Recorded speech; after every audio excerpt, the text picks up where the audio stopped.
Today on RPG Boons, we're going to ask ourselves, was that final boss fight in Stranger Things good for TV and bad for RPGs? But more importantly, did it solve the empty field problem with boss fights? Today on RPG Boons.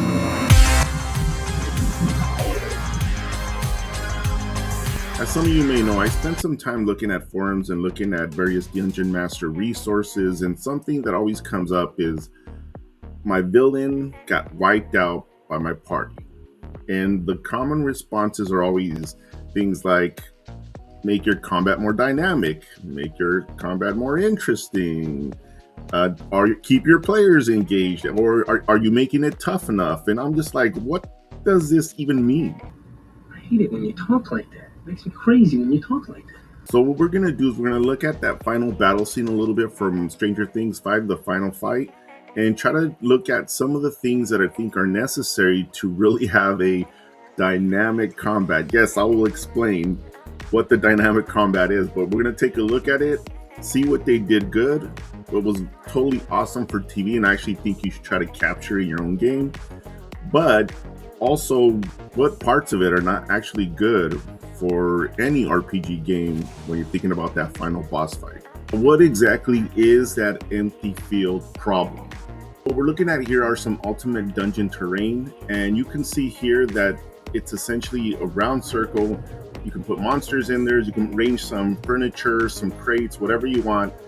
But if you think about a villain being inside of this circle, you can easily see that this villain becomes a target for everybody to strike, right? There's nothing protecting him. You can attack from above and all 360 all around him. This is why your boss gets wiped out during your game. And this is the empty field problem.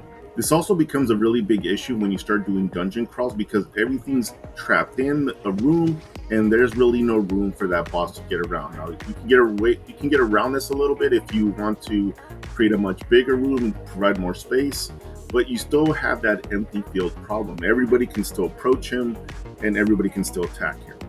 So when I see Dungeon Masters saying you need more dynamic combat, what I immediately start thinking about are things that are going to give you tactical advantage or disadvantage, as well as give the villain tactical advantage or disadvantage. And a lot of this has to do with terrain, weather, and obstructions. When we're looking at here is 11 approaching the monster, and you can see that she's going to battle a gigantic monster. It's a little ridiculous, but it looks awesome. Really good for TV, not so good for your role-playing game because your players will probably die. But the awesome part is when she starts approaching the monster, it immediately starts throwing down its claws. This is obstructions, right? This is something you should think about doing to your players. Don't make it really easy for them to just go up to your villain and start attacking him and gang up. Put some obstructions in front of him. In this case, it's a bunch of arms shooting down, but you could also make it collapsing roofs. You can make an AoE, a type of attack that the monster has that causes, them to be slowed down. Now, when she lands inside this giant mind flare, it immediately knocks down Vecna. But if you notice, take a look around in the room, there's all these spikes protruding everywhere. This is going to make it very difficult to players to just move around. So this is a great example of how you want a nice terrain or obstructions to be in the room to really prevent your players from really ganging up on that villain. Now, the bad part about this clip is she's alone with him. And in most situations, you don't want to do this to your players because the villain will likely kill her. But, we know if for the TV show, she's very powerful, the one with the powers, and everybody else has to stay outside and fight the monster. Speaking of the real party, because these guys are the mortals and the ones that can die, you can see that they're going to make an effort to try to get this monster into a certain area and essentially start attacking it. Now, one of my favorite parts is when, again, they're trying to get underneath the monster, and you can see that the arms are plowing down and really making it difficult for them to come in there. It's a life and death situation.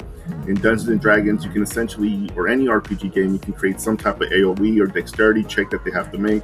Otherwise, they're going to take a certain amount of damage and be thrown away to the side. Now, in this case, they didn't have any type of weather obstruction. It was sort of like a desert situation. But when you see 11 in that room, she ends up throwing up this dust to really interfere with Vecna's eyesight. This can work both ways. You can have a monster that throws up dust and essentially gets in the way of the sight of the players. But what about making that battle happen during a rainstorm or a thunderstorm or a some type of sandstorm? They could have had a sandstorm flying through. Maybe they couldn't afford the graphics. I don't know. But this also brings me back to other things you should give your villain, or at least bring to that combat to make it dynamic, and that's legendary actions and reactions. Okay, so villains must have area of effects, right? They must have these types of attacks because it's possibly the only way everybody's going to take a little bit of damage. The kid mentions chip away at his hit points, but here's a great example of how the villain could chip away at the hit points of the players. Spread out, blanket on all sides, just chip away at his hit points. Hit points. You're talking about hit points. In addition, that villain has to be able to move away from being surrounded or use a legendary action to stop itself from being held. But movement, it really needs movement. It has to have a teleportation ability to get away. And I can't stress this enough. The villain has to have minions, which we know about, but it needs to have its brutes, its captains. These are the things that are going to stop players from just chipping away at it too really quick, or everybody attacking at once and getting rid of it. I had a situation in a previous video that I showed that anytime somebody launches a ranged attack at the main villain, the brute would get up and move in front of the main villain essentially and take the damage for him. Now, when you're having these combat situations, you can't throw all these things at them at the same time. Maybe you can if it's a major boss battle, but you kind of want to give them little pieces here and there so they can experience different types of combats. Now, I think that battle scene was good, and there's things that we can learn that are good for your TV show, bad for your RPG game, but also things that are good for your RPG game. You die, I die. You die, I die. I'm Don Franco 3. This is RPG Boons, where we talk about everything RPG and how everything is RP. If you like the cut of my gibberish, you know what to do. Leave a comment. You know I'll get back to you. Until next time.